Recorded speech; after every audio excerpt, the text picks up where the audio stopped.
कैसे इस बच्चे ने अपने पिता के गुजर जाने के बाद रेलवे स्टेशन पर रहकर एक रोबोट का आविष्कार किया। कहानी की शुरुआत ह्यूगो नाम के लड़के से होती है, जिसे एक दिन उसका पिता एक बहुत ही खास चीज दिखाते हैं। ये एक रोबोट था जिसका नाम ऑटोमेटन था।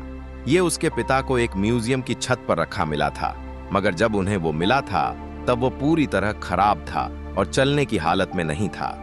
उसके पिता उसे बताते हैं कि ऑटोमेटन अगर ठीक कर दिया जाए तो वो पेपर पे लिख भी सकता है, मगर उसे ठीक करना बेहद मुश्किल था। उसके पिता ने अपनी जिंदगी में पहली बार इतना कॉम्प्लेक्स रोबोट देखा था। ह्यूगो के पिता उसे बताते हैं कि उनके बचपन के वक्त कुछ जादूगर इस रोबोट से जादू दिखाया करते थे। ऑटोमेटन के पुराना होने के कारण उसके पार्ट्स अब भी मिलना बड़ा ही मुश्किल था, मगर इसके बावजूद ह्यूगो के पिता उसे दोबारा बनाने का फैसला करते हैं। ह्यूगो के पिता जिस म्यूजियम से ऑटोमेटन को लेकर आए थे वो उसी म्यूजियम में काम किया करते थे। हर रोज दिन में काम से लौटने के बाद वक्त निकालकर ह्यूगो और उसके पिता ऑटोमेटन को ठीक किया करते थे। उस ऑटोमेटन के पीछे एक हार्ट शेप का कीहोल था। उस ऑटोमेटन को ठीक करते करते ह्यूगो के पिता हमेशा एक छोटी सी नोटबुक में उससे जुड़ी सारी जानकारियां और उसमें लगे पार्ट्स के बारे में लिखा करते थे। फिर एक दिन म्यूजियम में काम करते वक्त ह्यूगो के पिता को एक अजीब सी आवाज सुनाई देती है। जाकर देखने पर वो एक गैस लीक होता है और आग बाहर तक आ जाती है। इस हादसे में ह्यूगो के पिता मारे जाते हैं। उस वक्त ह्यूगो अपने घर बैठकर ऑटोमेटन के कुछ नट्स टाइट कर रहा होता है। तभी वहां ह्यूगो के अंकल क्लाउड आकर उसे उसके पिता के गुजर जाने की बुरी खबर देते हैं और ह्यूगो को अपने साथ चलने को कहते हैं। ह्यूगो को बहुत बुरा लगता है। अंकल क्लाउड ह्यूगो को शहर के रेलवे स्टेशन लेकर जाते हैं जहां वो काम किया करते थे। ह्यूगो ऑटोमेटन को भी अपने साथ ले आता है। अंकल क्लाउड उसे उसका नया घर दिखाते हैं। उस वक्त घड़ियां बैटरी से नहीं चला करती थीं। समय समय पर घड़ियों में लगी चाबियों को घुमाना पड़ता था। उन बड़े बड़े क्लॉक टावर्स के अंदर लोग रहा करते थे जो उन घड़ियों को चलाया करते थे। अब ह्यूगो को बहुत कम उम्र में स्कूल छोड़कर रेलवे स्टेशन पर काम करना शुरू करना पड़ता है और कुछ दिन बाद अंकल क्लाउड ह्यूगो को स्टेशन पे अकेला काम करता छोड़ किसी और शहर चले जाते हैं। ह्यूगो रेलवे स्टेशन पर नाश्ता चुराकर अपना गुजारा किया करता था, मगर उस रेलवे स्टेशन पर एक स्टेशन इंस्पेक्टर भी था जो वहां ह्यूगो जैसे ही स्टेशन पर चोरी कर रहे बच्चों को पकड़कर अनाथ आश्रम भेजता था। उस स्टेशन इंस्पेक्टर के पैर वर्ल्ड वॉर की लड़ाई वक्त खराब हो चुके थे और उसके पैरों में लोहे के सपोर्टर्स लगे थे जो चलने में उसकी मदद करते थे। उसी स्टेशन पर एक लड़की लेसिती फूल बेचा करती थी जिससे स्टेशन इंस्पेक्टर दोस्ती करना चाहता था, मगर वो जब भी उससे बात करने की कोशिश करता था तब उसके पैरों में लगे सपोर्टर्स अटक जाते थे।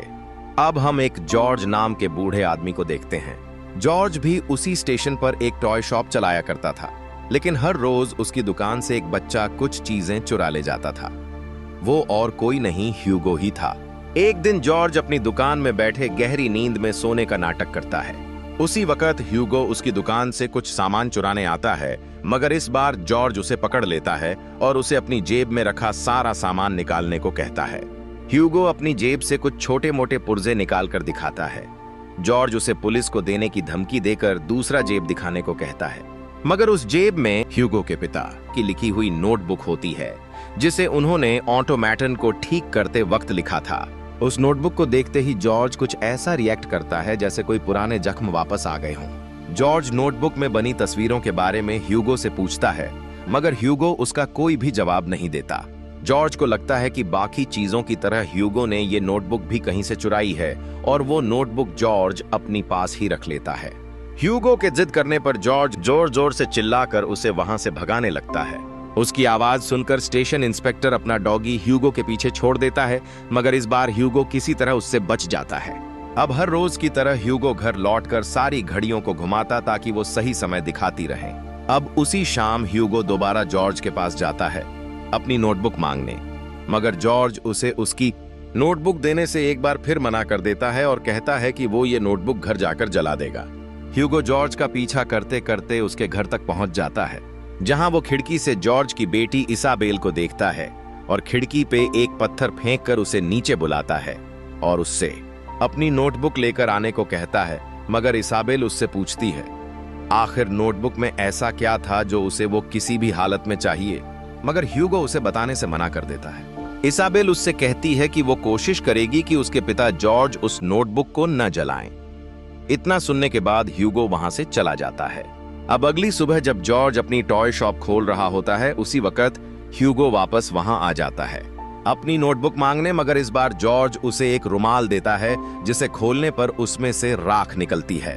ह्यूगो बहुत ही ज्यादा उदास हो जाता है, रोकर वहां से जाने लगता है, मगर तभी वो इसाबेल से टकरा जाता है जो उसे किसी जरूरी बात बताने के लिए लाइब्रेरी लेकर जाती है, जहां वो ह्यूगो को अंकल लैबिस से मिलवाती है, जो कि एक लाइब्रेरियन थे। अब लाइब्रेरी में जाकर इसाबेल ह्यूगो को बताती है कि उसके फादर जॉर्ज ने अभी वो नोटबुक नहीं जलाई, उन्होंने उससे झूठ कहा।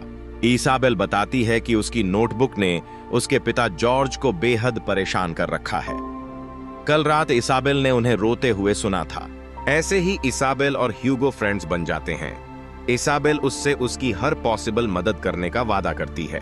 अब ह्यूगो एक बार फिर जॉर्ज के पास अपनी नोटबुक मांगने चला जाता है। अब जॉर्ज उसे एक खराब खिलौना देकर उसे ठीक करने को कहता है। ह्यूगो उस खिलौने को बड़ी ही आसानी से ठीक कर देता है। इसके बाद जॉर्ज उससे कहता है कि अगर वो अपनी नोटबुक वापस चाहता है तो उसे कुछ दिनों के लिए उसकी टॉय शॉप पर काम करके उसकी दुकान से चोरी किए हुए पुर्जों की कीमत चुकानी पड़ेगी, तब जाकर वो नोटबुक वापस करने के बारे में सोचेगा। ह्यूगो उसकी दुकान में काम करने को तैयार हो जाता है और हर रोज शॉप पर जॉर्ज की मदद करने लगता है। जॉर्ज उसे कुछ मैजिक ट्रिक्स भी सिखाता है। ऐसे ही दिन बीतने लगते हैं। ह्यूगो अब भी उस रोबोट को वापस ठीक करने में लगा था और हर रोज उसके पार्ट्स को इधर उधर करता रहता था, मगर फिलहाल इन सब का कोई फायदा नजर नहीं आ रहा था और रोबोट अभी भी नहीं चल रहा था। ह्यूगो को उसके पीछे की कीहोल वाली चाबी की जरूरत थी। एक दिन ह्यूगो जॉर्ज की शॉप पर काम कर रहा होता है। तभी वो देखता है कि स्टेशन इंस्पेक्टर एक बच्चे को खाना चुराते हुए पकड़ लेता है और उसे खींचकर वहां से ले जाकर अनाथ आश्रम भिजवा देता है। अब ह्यूगो एक दिन अपनी फ्रेंड इसाबेल से मिलता है, जो बातों ही बातों में उसे बताती है कि उसके पिता जॉर्ज उसे फिल्म्स नहीं देखने देते। अब ह्यूगो और इसाबेल कुछ रोमांचक करने का फैसला करते हैं, जो इसाबेल को पसंद भी था। वो दोनों एक सिनेमा हॉल जाते हैं और पीछे वाले दरवाजे का लॉक तोड़कर चुपके से अंदर घुसकर वहां लगी फिल्म देखने लगते हैं। कुछ ही देर में वो लोग पकड़े जाते हैं और गार्ड उन्हें दरवाजे से बाहर निकाल देता है। अब घर लौटते वक्त इसाबेल उसे बताती है कि छोटी उम्र में उसकी मम्मी पापा भी चल बसे थे। जॉर्ज और जेनी ने उसे पालकर बड़ा किया है। इसाबेल बताती है कि दोनों बहुत अच्छे हैं, मगर वो उसे कभी फिल्में नहीं देखने देते। उसी टाइम इसाबेल उससे पूछती है कि वो आखिर रहता कहाँ है। तब ह्यूगो उसे बताता है कि उस रेलवे स्टेशन और क्लॉक टावर की सारी घड़ियों को वो ही चलाता है। उसके अंकल ने उसे घड़ियों को चलाना सिखाया था और चले गए थे, आज तक लौट कर नहीं आए और उसे नहीं लगता अब कभी आएंगे भी। तभी स्टेशन पे गुजरते वक्त उन्हें स्टेशन मास्टर रोक लेता है और उनसे सवाल जवाब करना शुरू कर देता है। इसाबेल ह्यूगो को अपना भाई बताती है और थोड़ी बातें करके वो लोग उस स्टेशन इंस्पेक्टर से बच जाते हैं। अब इसाबेल उसे अपना घर दिखाने को कहती है, घड़ी के पीछे जहां वो रहता है, मगर ह्यूगो वहां से जाने लगता है। इसाबेल उसका पीछा करने की कोशिश करती है, लेकिन भीड़ भाड़ के कारण वो जमीन पर गिर जाती है, जहां उसके गले में लॉकेट की तरह टंगी एक चाबी बाहर निकल जाती है। उस चाबी पे ह्यूगो की नजर पड़ती है और वो इसाबेल को अपने घर लेकर जाता है और उसे ऑटोमेटन दिखाता है। इसाबेल से वो चाबी लेकर ह्यूगो ऑटोमेटन में लगा देता है। वो चाबी लगाते ही ऑटोमेटन चलने लग जाता है। टेबल पे पड़ी पेपर और पेन से ऑटोमेटन कुछ लिखने की कोशिश करने लगता है।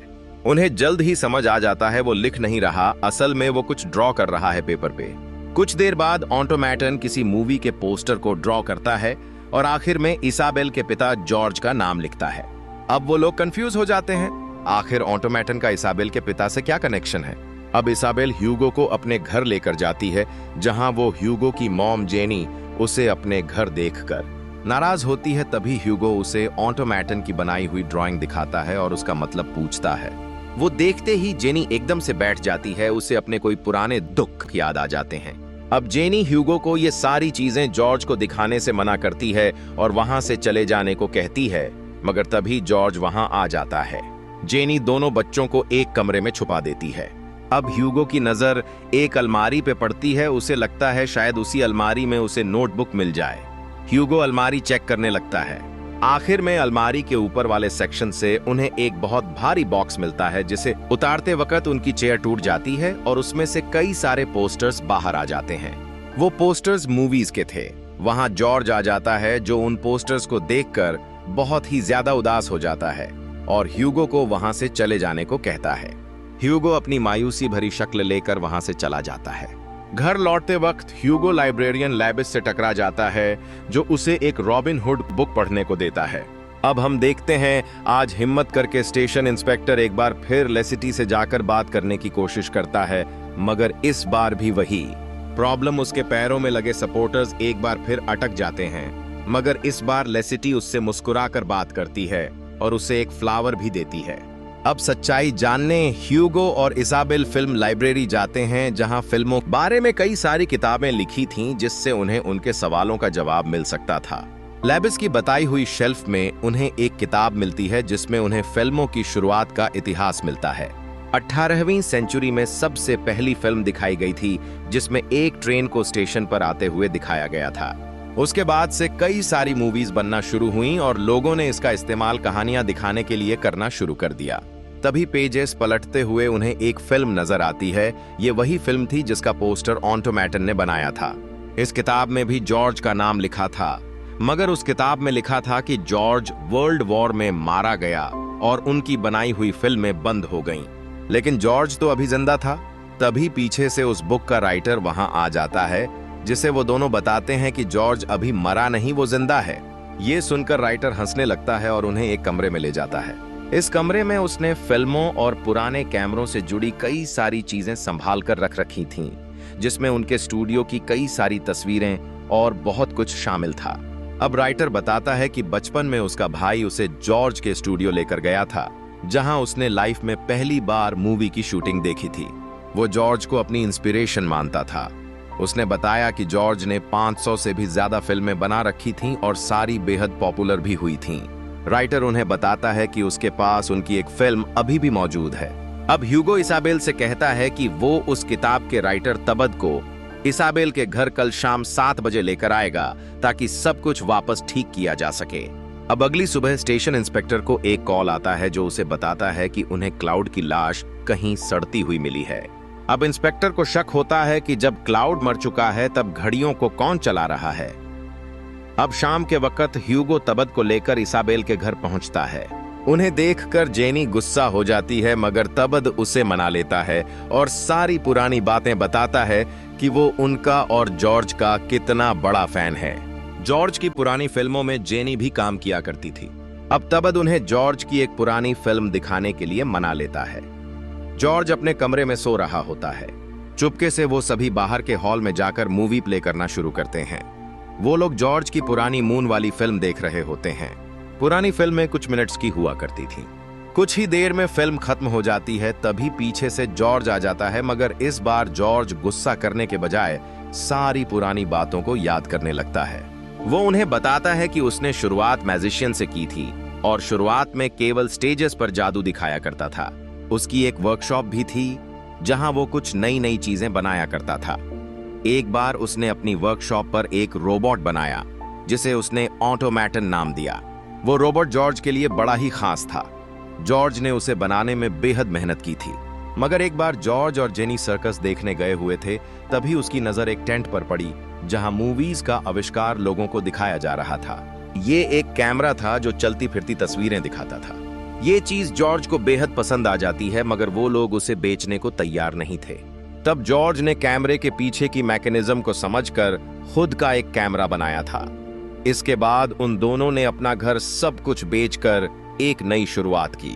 उन्होंने मूवी स्टूडियो चलाना शुरू किया। उसने कई सारी फिल्में खुद लिखी, डिजाइन की और साथ ही साथ उन फिल्मों में एक्टिंग भी की। मगर वक्त ने उसका साथ नहीं दिया और वर्ल्ड वॉर की शुरुआत हो गई। लोगों की जिंदगी मुश्किल होनी शुरू हो गई और अब किसी के पास इतना वक्त नहीं था कि वो मूवीज देखें। उसके पास एक्टर्स को देने के लिए पैसे नहीं बचे और इसी तरह उसका स्टूडियो बंद हो गया। उसने मूवीज में इस्तेमाल होने वाली सारी चीजें जला डाली। पैसों की कमी के कारण उसने अपनी मूवीज एक कंपनी को बेच दी, जिसने उन्हें पिघलाकर जूतों की हिल्स बनाना शुरू कर दिया। उन पैसों से जॉर्ज ने एक टॉय शॉप खरीद ली और सब कुछ भुला दिया। मगर एक चीज जो वो कभी तोड़ न सका वो था ऑटोमेटन। उसने ऑटोमेटन एक म्यूजियम को दे दिया ताकि वो लोग उसे लोगों को दिखा सकें। ये सुनकर ह्यूगो कुछ ही देर में आने का वादा करके वहां से चला जाता है। जाते वक्त उसकी नजर इंस्पेक्टर पर पड़ती है और ह्यूगो वहीं छुप जाता है। तभी ह्यूगो उसकी बात सुन रहा होता है। वो किसी से क्लाउड की लाश मिलने के बारे में बता रहा होता है। इस बार इंस्पेक्टर ह्यूगो को पकड़ लेता है और उसे अपने ऑफिस में ले जाकर बंद कर देता है। मगर ह्यूगो अपनी जेब से कुछ औजार निकालकर वहां का लॉक तोड़कर भाग जाता है। ह्यूगो सीधे जाकर क्लॉक टावर में घुस जाता है और सबसे बड़ी वाली घड़ी के पीछे जाकर छुप जाता है और किसी तरह इंस्पेक्टर से बच जाता है। उसके जाने के बाद आखिर में ह्यूगो ऑटोमेटन को लेकर इसाबेल के घर की तरफ बढ़ता है, मगर एक बार फिर इंस्पेक्टर की नजर उस पर पड़ जाती है। इंस्पेक्टर के खींचने की वजह से ह्यूगो के हाथ से ऑटोमेटन छूट कर जाकर ट्रेन ट्रैक पर गिर जाता है। ह्यूगो उस ऑटोमेटन को लेने ट्रैक पर उतर जाता है, मगर सही समय पर इंस्पेक्टर उसे ऊपर खींच लेता है। वो उसे अनाथ आश्रम ले जाने लगता है, मगर तभी वहां जॉर्ज, इसाबेल और जेनी आ जाते हैं जो उसे एडॉप्ट कर लेते हैं और उसे अपने घर ले जाते हैं। अब हम देखते हैं कि तबद ने जॉर्ज के साथ मिलकर कई जगहों पर अपनी मूवीज ढूंढी और उसे अपनी कई सारी पुरानी फिल्म्स मिल भी गईं। उन्होंने वापस से एक नई शुरुआत की और स्टेज पे अपनी पुरानी फिल्मों को लोगों के सामने लाना शुरू किया। उन सभी ने अपनी आगे की जिंदगी खुशी खुशी गुजारी। हमारी मूवी यहीं खत्म होती है। जाते जाते हमारे चैनल को सब्सक्राइब करना ना भूलें।